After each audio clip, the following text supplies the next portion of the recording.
Welcome to Priceless Takes. And we are live from the Gold Coast, Australia. Welcome back, everyone, to Priceless Takes, episode 50. I'm your host, Luka Price, and what a weekend we have had in the NFL. Joining me to talk all things NFL, from the highs to the lows, and there were a lot of lows for this man this week in his predictions, David Price, the NFL guru. How are you today? Luka, I don't know. I should be called the NFL guru after my tipping last weekend. I got both games wrong. I did tip San Francisco to win the NFC mid-season, which got the punters a good lick.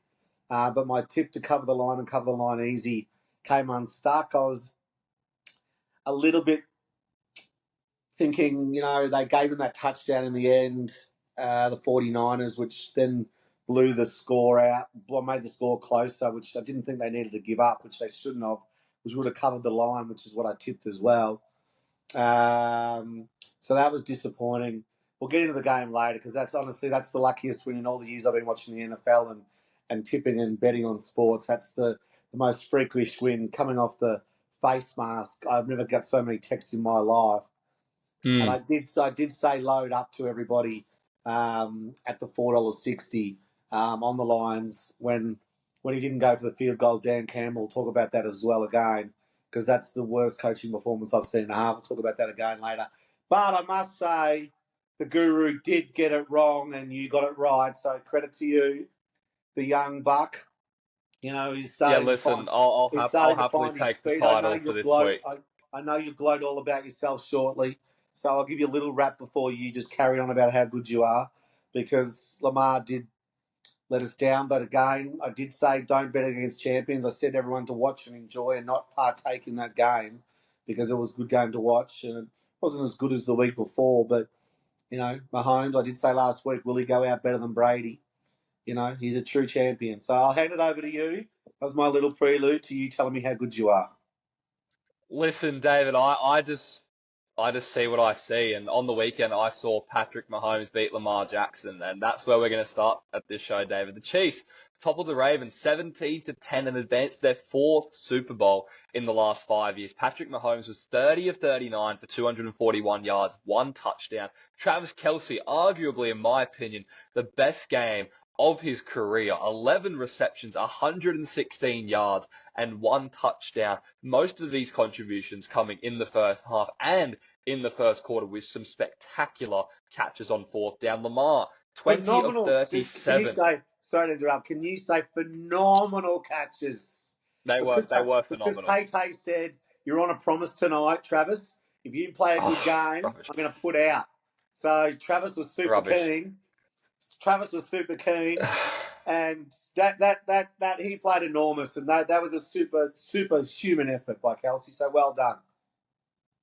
Yeah, look, I completely agree. The Chiefs receivers stepped up in that game, but on the other side, Lamar Jackson, 20 of 37 completions, the most passing attempts he's had all season, 232 yards, one touchdown, one interception, one fumble lost. Zay Flowers, who also had a fumble himself, was 5 receptions for 115 yards and a touchdown. Listen, David, I don't know what to even say. I mean, we talk about how we saw this game happening, and quite frankly, this is exactly how I envisioned it happening. I originally had a 20-17 score, and I told you at the start before this game, David, I said this will be the game. The Chiefs score less than 21 and still manage to win because they know how to win ball games. And all I heard from your side of the table was the Chiefs haven't won a game when they've scored less than 21. But that doesn't matter in the playoffs, David. Those stats are irrelevant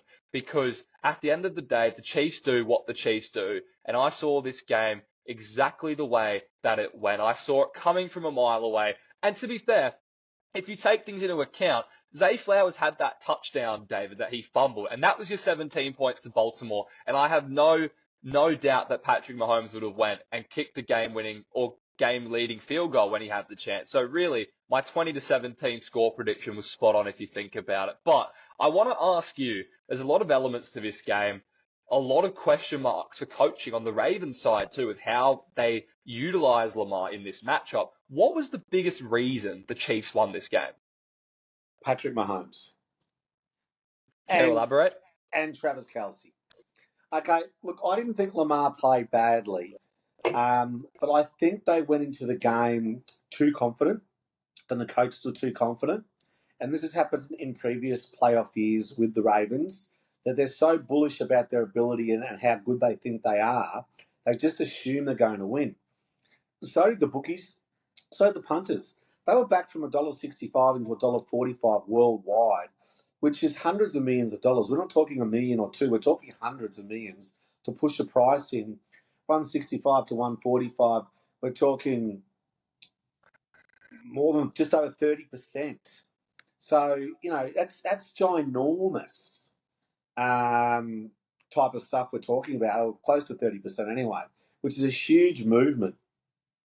Mahomes is ice, so is Kelsey. And the Ravens continually, and I've seen this before in other sports, tend to play their regular games like playoff games. And when you get to the playoffs, or in any sport finals, you need to lift to that next level, which is called either elite or champion status, which Kelsey and Mahomes have proven to be able to lift. And coaches need to be able to lift as well. And I'll explain to you before in sport that players like Mahomes and Kelsey can lift average players to be superhuman on any given day or play beyond their actual ability. Now, that's the difference with champions and champion teams. We saw that with Brady lifting, and we've seen that in other sports all the time. Now, unfortunately for Lamar, he can't get those other guys or himself or the coaches to be able to lift. So they play a regular season game in playoffs, and that's why they continue to get beat.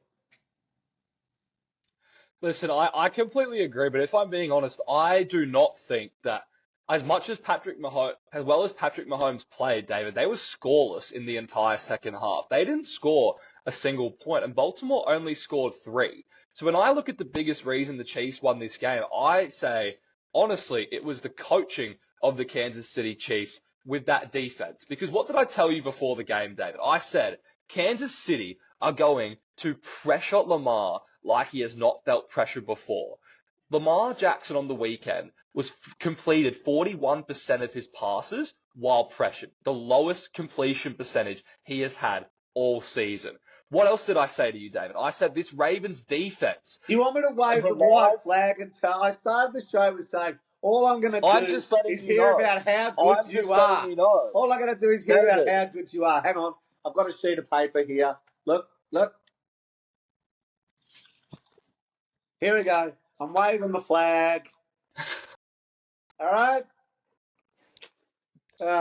Listen, David. Listen, David. I tried to call in sick today because I knew I was going to cop shit all day off you, and we're only going 8 minutes, and you've been relentless. Oh, well, listen, it was nothing compared to last week. I give you a lot more respect for picking Lamar Jackson to beat Patrick Mahomes as opposed to picking... Actually, no, you did pick Mahomes to beat Josh Allen, but you didn't really pick it. You really didn't pick Mahomes to beat Josh Allen, if you think about it. But that's besides the point, David. Listen, I told you that the Ravens defense needs to turn the ball over to be effective. But Patrick Mahomes has not turned the ball over. 0 turnovers from the Chiefs. 3 turnovers from the Ravens when the Chiefs didn't even need them. The Chiefs are 25-1 when winning the turnover battle. But David, this is what I agree with you about, is how the Ravens play in the regular season versus the playoffs. And this is very interesting when I was doing my research. Lamar Jackson has played 77 regular season games in his career. In only 2 of those games, he has never had the lead. In 2 of those games. Now, he has played 6 playoff games, and in 4 of those 6 playoff games, he has never had the lead. Now, to me, that is all you need to know about the Ravens when it comes to the playoffs, because they keep running into this continuous wall year after year after year. And David, this was the Ravens' best shot to win a Super Bowl. I think we can all agree on that. They were the meanest, scariest team that was in the AFC in a year that Patrick Mahomes, everyone said that his team was bad. Josh Allen in a year where he was up and down, a year where Joe Burrow was injured, a year where Aaron Rodgers was injured. When is Lamar going to get another chance to win a Super Bowl? And the other thing is, I think, David, the Baltimore Ravens tried to make a point, and they said Lamar Jackson can throw the football and beat you. And once again, we know that he cannot throw the football and beat you when it matters the most. Baltimore had 81 rushing yards compared to 229 last week against the Texans, David. And the Ravens led the NFL in rushing attempts per game with 32 attempts. They had 16 rushing attempts for this entire game. They completely went away from their game plan, and they said, we need Lamar to be the hero and outduel Patrick Mahomes at what Patrick Mahomes does best, which is pick the defense apart and throw the football. And that's not what Lamar does the best. And that's why they lost, because they went away from the game plan and tried to put Lamar as a thrower when he is not a thrower first of the football. And David, my next question is to you. Is Lamar ever going to win a Super Bowl as presently constructed? Firstly, seeing you just told me how good you are for the last 11 minutes, I want to say that considering you're the stats man, I'm very impressed with myself having that gut feel knowing that I was right, and then the stats just proved it as well. So I'll give myself a little pat on the back there. Yeah, interesting you asked that question, because you asked me that question yesterday. And off camera, for the record, for the viewers. Off camera, yes, we talked about this briefly. Off camera, you asked me that question yesterday. And strangely enough, I said to you, straight after the game, I thought, is Lamar ever going to win a Super Bowl? And then you asked me the question yesterday. And what was my answer? I don't know. Because I agree with you, that was their best chance to win this year. That's the best team they've had. If Patrick retires early or gets injured, then Lamar might win a Super Bowl. But while he's in that conference, the AFC, and you've got Josh who's desperate to beat Mahomes, and Josh will beat Lamar, and then you've got your pin-up boy, Joe, coming back, Joe Burrows. He'll beat him as well. So, I'm glad Lamar signed that $50 million a year contract, because he might go down as the most MVPs to never win a Super Bowl. One thing I'll give him, I did say he improved greatly from last year to this year with his throwing arm. If he works as hard in the off-season as he did last year, this season, and keeps improving, well, then he might get there. Because I agree with you, they should have run the ball more, and their game plan was wrong. So it was a mix of coaching error and player error, and they went in with the wrong game plan. And Andy Reid and Mahomes, they win this Super Bowl, they're going to start looking like Brady and Belichick. The rumours about Andy Reid retiring if they win the Super Bowl, I think are ridiculous, because I think he's at the top of his game. And him and Mahomes are just, they're just so impressive. So Lamar, is he going to win a Super Bowl? Only if he continues to improve every offseason and works as hard as he did last year. So I'm not saying he's not going to win one, but he needs to keep improving, and he needs a better game plan into next year, because will they make the playoffs next year? Absolutely. So you can't say he won't win one, because he's always a chance if he improves. What do you think? I think I can say that he won't win one, because Big call. I just think... Can we have a slide bet on that? Unless, potentially. Look, like I said, this was his best year to win because the AFC was so beat up. In a healthy AFC, Lamar's got a lesser chance than he does now.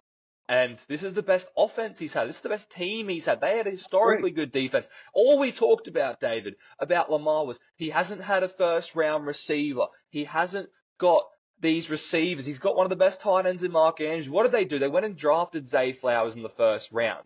They went and drafted him. He had a touchdown. He had that big fumble, but he was 5 for 114 yards. They went out and signed Odell Beckham Jr. to add to their receiving core. They went and got receivers to help Lamar. And I don't know, David, similar to how I say about I don't know if Kansas City is going to be in a position where they are again, and we both think they're going to get better next year. I don't know how much better Baltimore can get from this team that they have presently constructed. They have a lot of good players, and I don't know how they're going to get much better from where they are. And Lamar just seems that they all said the monkey came off his back after that Houston game, but that monkey was clinging to the bottom of his shirt and it has crawled right back up to the top and it is still there, David. I'm telling you, he is not going to live this down. They held Patrick Mahomes to 0 points in the second half. If you had Luka, told me before the game that Patrick Mahomes was going to score 0 points in the second half against Lamar Jackson, I probably would have said Baltimore was going to win, because that is just ridiculous that you held him to 0 points and you still couldn't come out with a win. Or at least force it to overtime. you're never funny because you're so serious all the time. That was funny. The monkey climbing back up. Where'd you get that? Where'd you get that one from? That was a ripper. I'm just saying.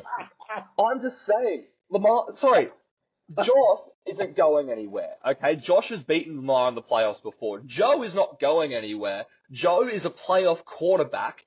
Patrick Mahomes isn't going anywhere. For all I know, the way Jim Harbaugh coached when he was in San Francisco and took Colin Kaepernick to a Super Bowl, who knows what he might do to Justin Herbert? He could turn the Chargers into the next big thing. I don't know what's going to happen with them.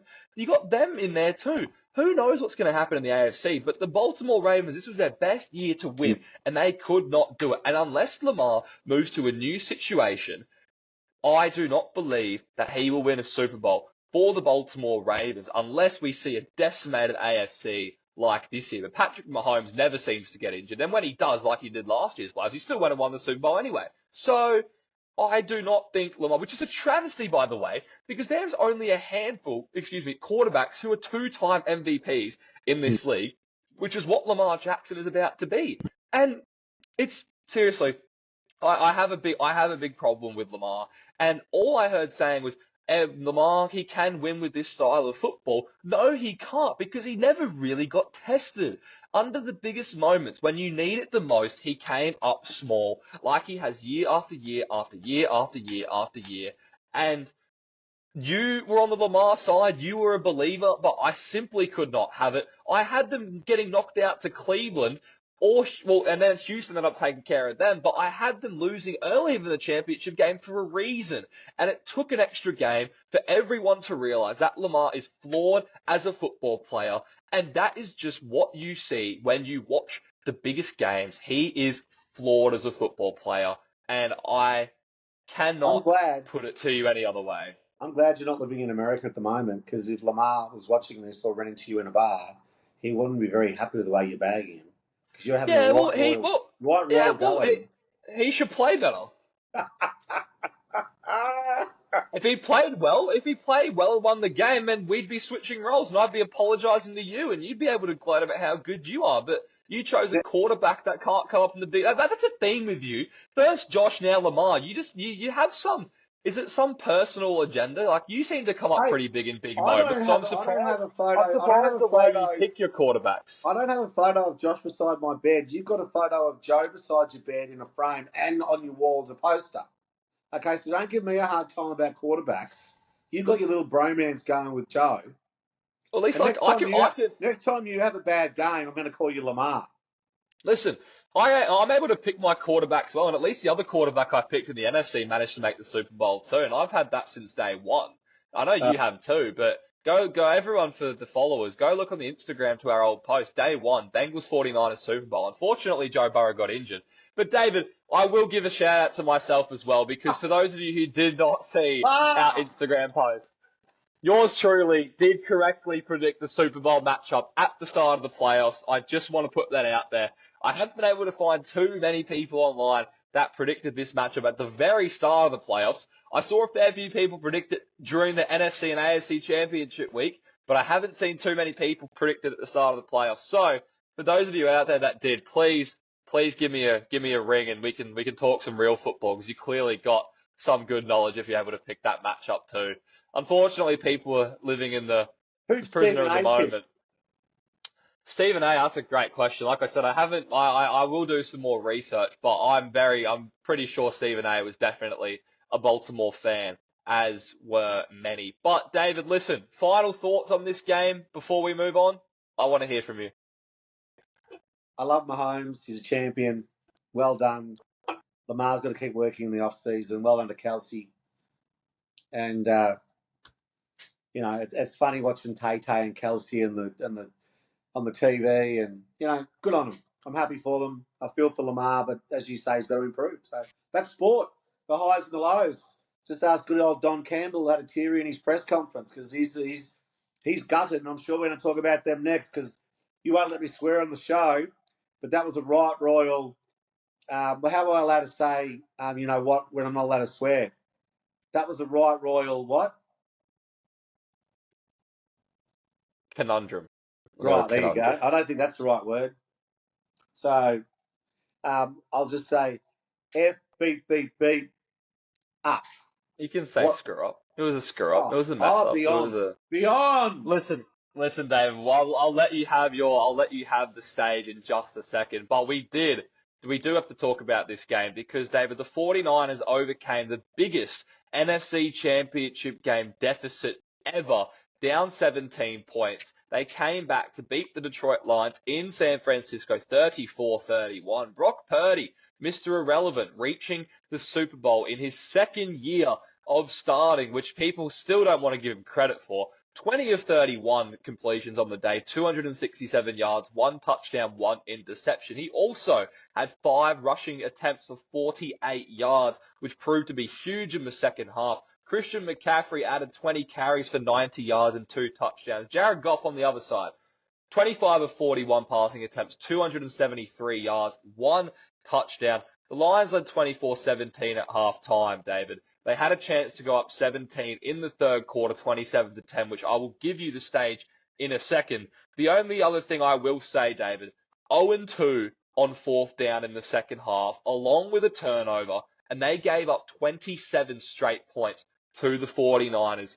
Dan Campbell, in his press conference, spoke about how he does not regret the decisions he made, as the heat was largely falling on him, and I know you are a big supporter of the heat largely falling on Dan Campbell. So, David, I ask you the question, did the Lions collapse or did the 49ers stand up? Now, can you just check that stat? And your stats are never wrong. I'm sure it was 24-7 at halftime. Not It 24. was. 20. You said 24-17. Sorry, it was 24-7 at half time, and I said they had the chance to go up 27-10 in the third quarter. So I'll break this down. I'll break this game right down for you. Right at 24-7 at half time, the Lions, through Dan Campbell's coaching, which in the first half was the best coaching exhibition I have seen in my NFL history. But I'd love someone that's been watching the NFL for 50 years to say, because we didn't get a telecast 50 years ago when I wasn't even born or close to it. That was the best coaching I've ever seen. Okay? San Francisco came out, they were shell-shocked. He ran the ball. We all knew Goff was going to be nervous. So Campbell just said, let's not worry about Goff. Let's just run the ball and come out and surprise them, which is what they did. And they were shell-shocked. The coaches didn't know what to do. They didn't have a second game plan, and they were just in disarray, and halftime couldn't have come quick enough. So let's go back to the start of the second half, and San Francisco get the ball back. Should have scored a 7, but a touchdown, but only scored a 3. So we're 24-10, and the Lions are in total control. And at this stage, they look like they'll just score again. And they didn't. But to go to 27-10, I believe, would have broken San Francisco's spirit and would have given them a lot less chance of winning because they would have started to think, we can't win this. Instead, he went for the fourth play, which in my eyes was the game turner and the most wrong decision I've seen from a coach in the NFL. Now, That then went 24-17, and I sent a text out to all the punters, and I said, load up on the Lions. Because that was a game changer. That was the momentum swing that San Fran had to have to say, right, we're only a touchdown now. We're right back in this game. And the hairs on the back of their neck stood up. They started puffing their chest out. The defense all of a sudden just said, like, let's come on. Come on, boys, we can win this instead of being gone. That was the whole game. The game was over. That was his biggest mistake. San Francisco got lucky. You know, that intercept that Brody threw and came off the face mask for a touchdown was one of the craziest plays I've ever seen. So they did get lucky there. But Campbell honestly lost that game. It had nothing to do with anybody else. San Francisco got lucky on one side and Campbell blew it on the other, and that made for a perfect storm to get San Fran up. And you can talk about all your stats and everything you want, but, you know, Campbell's done an amazing job. He took them over, and they were last. Then they had a good year last year. He got Goff's confidence back. Look, he's done a great job. I really felt for him in the press conference. I really, really did. I don't want to bag him because I think he's done a wonderful job, and it's great for the town. But he did make two shocking errors, which I believe cost the game with momentum. Not so much score. We know momentum is everything in NFL. We look at every season, the teams that come in with momentum into the playoffs can make a run, like the Texans did, like the Packers did. And we saw the Eagles coming in, crawling into the playoffs and how well they went. They were straight out. So, you know, well done to him. Great season, but monumental F up in those two plays. Yeah, listen, David, you talk about the stats. I really don't have a lot of stats for this game because I do agree that it came down to split second decisions by the coaching staff. David, I will add, I actually believe there were three big coaching errors by Dan Campbell, aside from the two Can I add one fourth more down thing? calls. I want to hear your things. Please. One more thing. If you watch the 49ers game the week before, the amount of times their defense stopped them on the third and fourth down, and especially in the red zone, he should have been prepared for how prepared the 49ers were for that pressure cooker situation on a fourth down. In which case, should have made more attention to him not to go for it. Now, a game like the Lamar and the Ravens, he played a regular season game in those decisions. They were regular season decisions to go for it on fourth down, not a playoff decision that was needed to be made. Okay? So I'll stop it there and leave it to you. But that was the crucial errors, not thinking differently like you have to in those playoff games, like the champions, like Belichick, like Andy Reid, he's going to get there. You know, like he already is there. Do you know what I mean? Like the superstars. You know, he was just lost it. And his press conference, I stand by what I said. You know, he's a man's man. As I said, he wouldn't run into a dark alley, but I think he should have. I wonder right now, after watching the replay, if he says, now I made a mistake. Because he clearly made a mistake. Sorry. Yeah, no. Listen, David, look, it's a difficult one because the Lions' identity with Dan Campbell has been that we're going to gamble, and when it works, but they live by it and they die by it. And in this case, they died by it. But I do agree with you. The playoffs is a different ball game, and I think you need to take, just because that is your identity, doesn't mean you still need to look at it at a situation on situation base, because it is a situational decision going for it on fourth down. Okay. And this is the thing I do think that Dan Campbell would have been a lot smarter to not do the fourth down decisions. However, I do also understand, because that is the identity of the team. You want to live by it, you want to die by it. The thing I have with the problem with, David, is despite those two fourth down decisions that didn't work off, Detroit had the chance. They were down 10 points. Okay? They were down 10 points. And instead, they had 3 timeouts. Okay? They decided to run the ball on third down, and they did not run the ball and score a touchdown. They lost a timeout, and that is where they lost the game, David. Because not only did they lose a timeout, because that prohibited their ability, they could have just kicked a field goal, okay? Then they would have been down 7. They had all 3 timeouts. They would have had a chance to stop San Francisco with their 3 timeouts and gotten the ball back with maybe about a minute to go in the ball game. But instead, they lost the timeout, so now they have to do an onside kick. And David, the onside kick success percentage was 4.5% on the season. No one converts onside kicks anymore. So Dan Campbell, if he had coached that correctly, they still would have put themselves in a position to win despite the 4th down missed calls, which is where I have the biggest problem with Dan Campbell, because what he did at the end of that game, that is not the Detroit identity. That was a brain fade, because that is what really cost them the game when they still had a chance to win.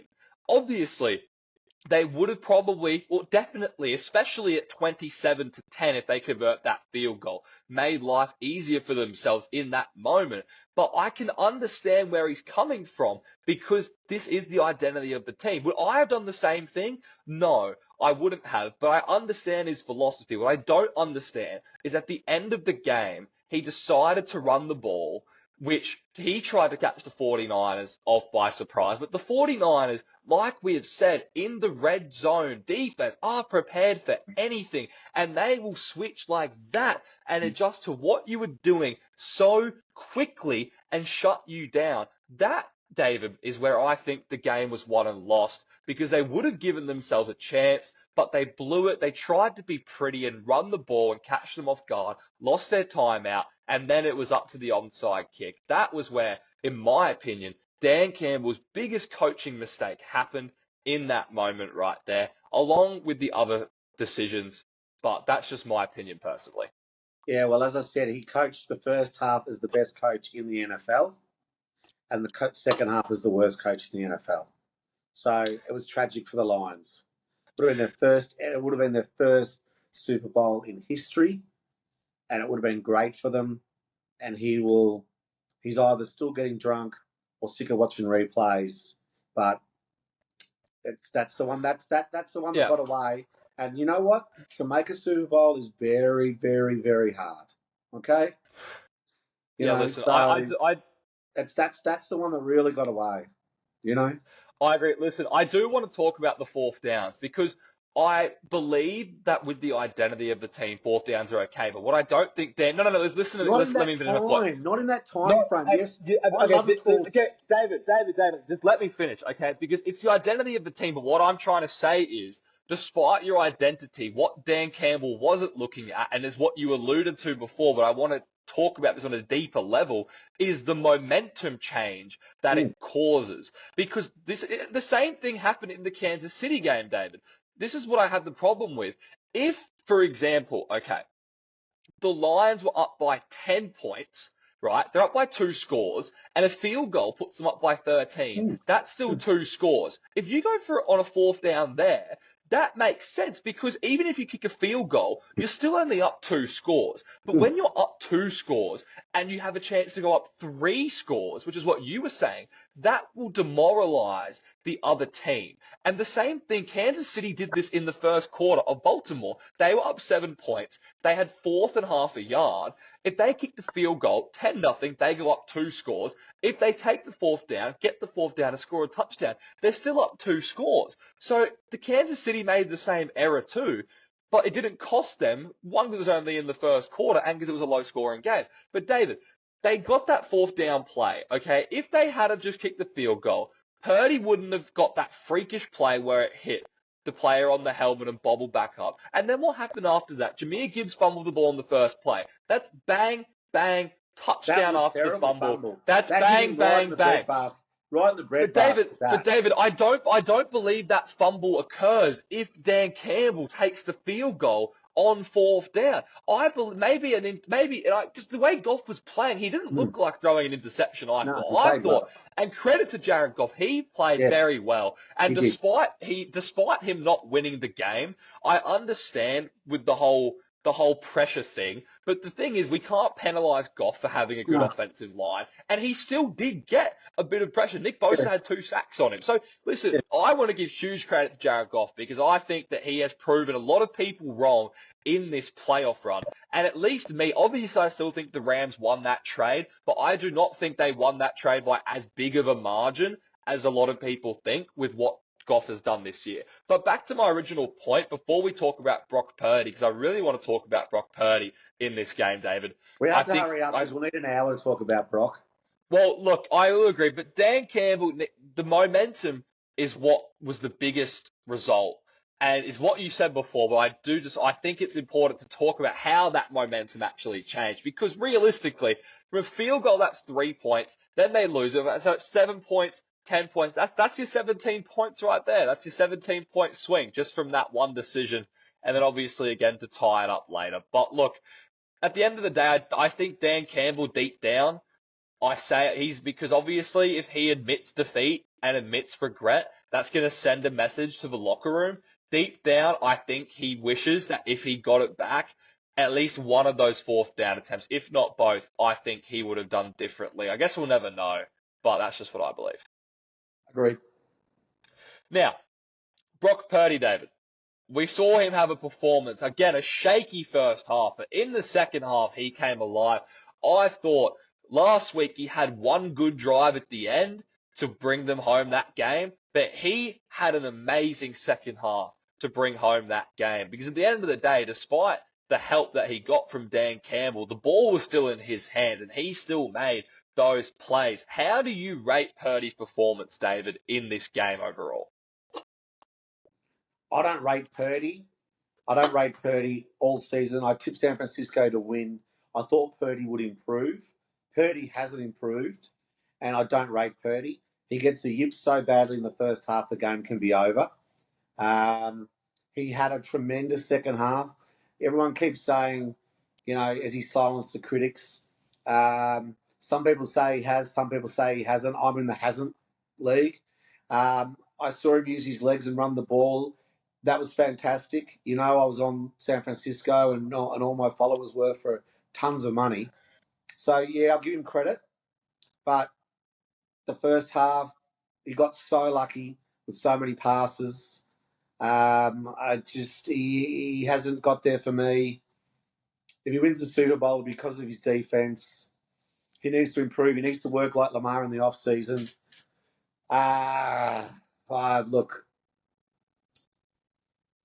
I just don't think he's up to it. Not at this stage of his career. He's very young. He's only his second season. He could improve, but he needs to. Well, listen, I saw Brock Purdy do something this week that Lamar Jackson couldn't do. I saw Brock Purdy do something last week that Josh Allen couldn't do. So I think you're being a bit hard on the man because, listen, David, he's only in his second season. We talked about this. Joe Burrow made the Super Bowl in his second season. Patrick Mahomes won the Super Bowl in his second season against this 49ers team. So I don't think we're giving him enough credit for what he had to do because, listen, at the end of the day, David, when Jimmy Garoppolo beat the Green Bay Packers in the NFC Championship game to get to the Super Bowl, he threw the ball 8 times in that game.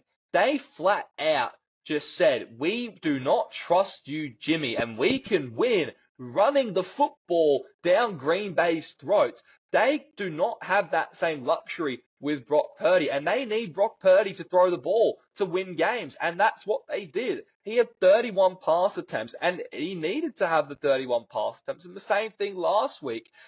Brock Purdy is more important to this team than you give him credit for because the defense only had the 1 turnover, which did lead to a touchdown, but that's still 27 points on the board, including, David, the kicker missed a field goal in the opening quarter, so that's another 3 points that are off the table for the 49ers. So that's 37 points if you look at it in total. So that's 30 points that Brock Purdy and that offense put out on the table.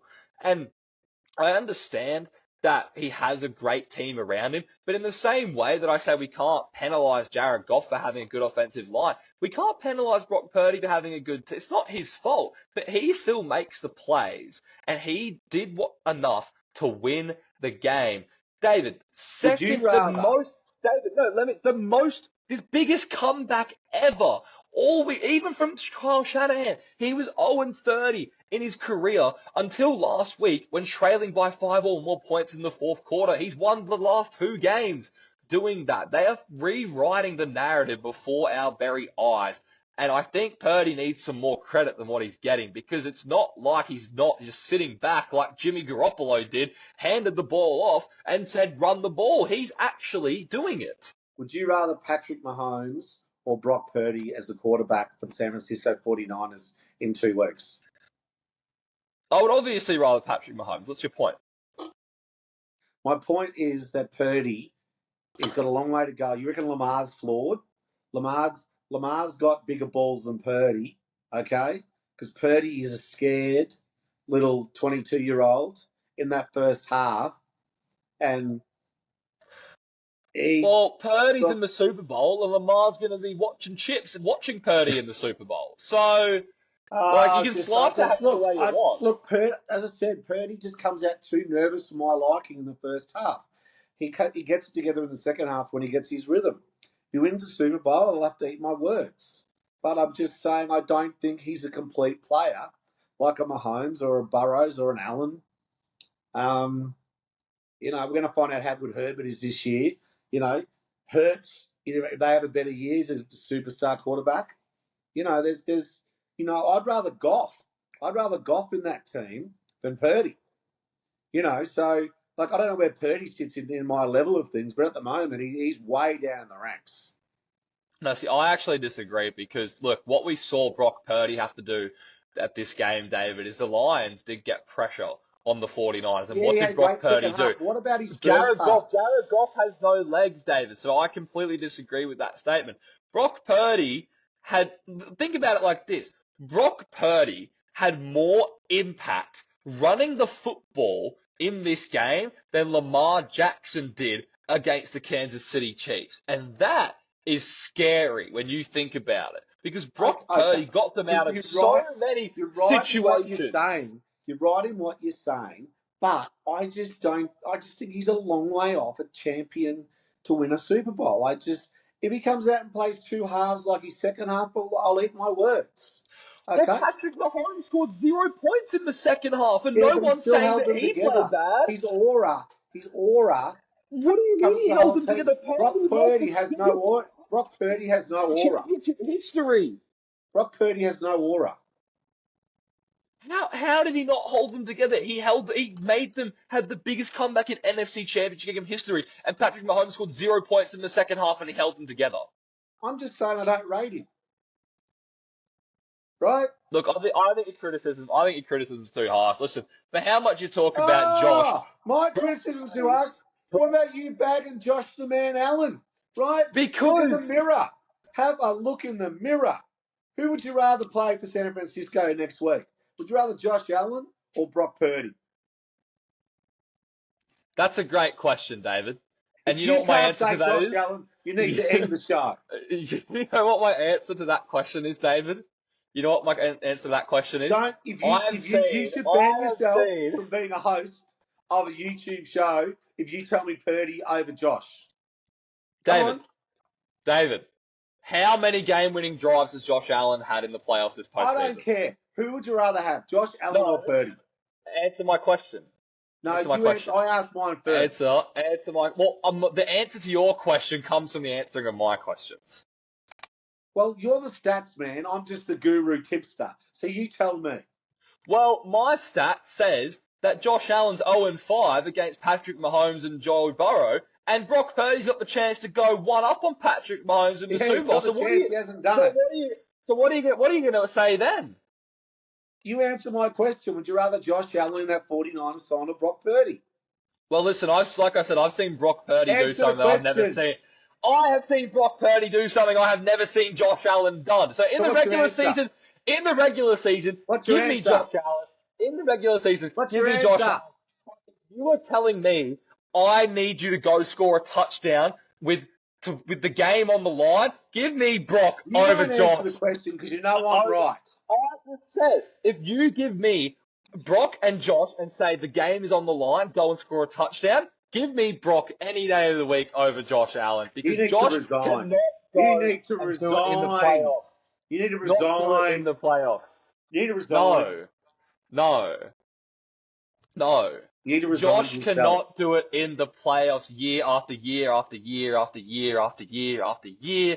Purdy has done it in two. The last year, he got injured in the NFC Championship game, and he probably would have beat the Philadelphia Eagles last year, and now he did it this year. Give the man his flowers while you can, because when he beats Patrick Mahomes in the Super Bowl, you're not going to have the chance to give him his flowers when he does that, because you're going to be too late on the bandwagon. So I'm giving you a chance now to give the man his flowers, because he led the largest comeback in NFC Championship game history, and that is what happened. You cannot deny it. He got lucky. Dan Campbell effed it up. That's it. End of the show. Listen, David, we will have to end it there because that is all we do have time for. But we will be back next week with our Super Bowl predictions, and we may have some NBA talk on the rise because the basketball season is heating up. We have a lot to talk about in the NBA, so we will be getting to that in the future. We obviously have a week off with the Super Bowl now, and it will be played shortly. That is all. Thank you, everyone, for listening to Priceless Takes episode 50. Like I said, make sure you follow us on our social medias, on Instagram, on TikTok, and on YouTube. If you're not watching on YouTube, on Spotify, all under the handle Priceless Takes. David, my esteemed guest, thank you for admitting your flaws in this weekend. I appreciate it. Because at the end of the day, like I said, I saw this matchup coming from a mile away when apparently no one else seemed to do. Can you see that on your screen? I'm going to have to blur that, but that's okay. That says all I need to know, because that says all I need to know, David. But thank you for coming on the show. It did take a lot of guts to face the music today, so I do appreciate it. Goodbye. That is all, everyone, for Priceless Takes, episode 50. Thank you for being with us through the half century. My name is Luka Price. I am your host, and we will see you next time.